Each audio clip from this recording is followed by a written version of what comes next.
মনোবীক্ষণ polyclinic, চিকিৎসার জগতে এক দশক। এখন এখানে সব বিষয়ে ডাক্তারবাবু একসাথে তলায়। ফোন করুন 7477999515 এই নম্বরে। বহরমপুর লোকসভায় ভোট নিয়ে একাধিক অভিযোগ কংগ্রেসের। নির্বাচন কমিশনের দ্বারস্থ কংগ্রেস। প্রদেশ কংগ্রেসের সাধারণ সম্পাদক প্রীতম ঘোষের পক্ষ থেকে করা হয়েছে লিখিত অভিযোগ। কংগ্রেসের দাবি, সালার থানার 20টিরও বেশি বুথ বারবার জ্যাম করছে তৃণমূল। উঠছে কংগ্রেসের কর্মীদের মারধরের অভিযোগ। দৌলতাবাদ থানা ও বড়োয়া থানা এলাকায় তৃণমূলের বিরুদ্ধে অশান্তি অভিযোগ করেছে কংগ্রেস। কংগ্রেসের দাবি, বারবার অভিযোগ করা সত্ত্বেও ব্যবস্থা নিচ্ছে না পুলিশ। ভোটের মাঝে 3 থানার আইসিকে সরানোর দাবি কংগ্রেসের। শুধু সালার নয়, আজকে বড়োয়াতে 51, 52, 53, 54, 165 সকাল থেকেই পুলিশ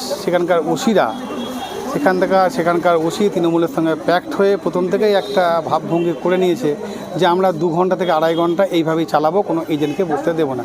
স্বাভাবিক কারণে সেখানে উন্মুক্ত মাঠ করে দেওয়া হচ্ছে। এখানে সালার থানাও তাই, এখানে সব কিছুই এখানে কিন্তু সেইভাবে কিন্তু চলছে। ফলে এটা একটা প্রি প্ল্যান গেম যে আমরা এটাকে 2 ঘন্টা থেকে 2.5 ঘন্টা যদি আমরা এজেন্টকে বের করে দিতে পারি, তাহলে খুব সুকৌশলে তাহলে ওই প্রথম 2-3টে ঘন্টা তারা কিন্তু ব্যবহার করে নিতে পারবে। তাই সালার এবং বড়োয়া এই 2টি জায়গাতেই কিন্তু একইভাবে কিন্তু চলছে।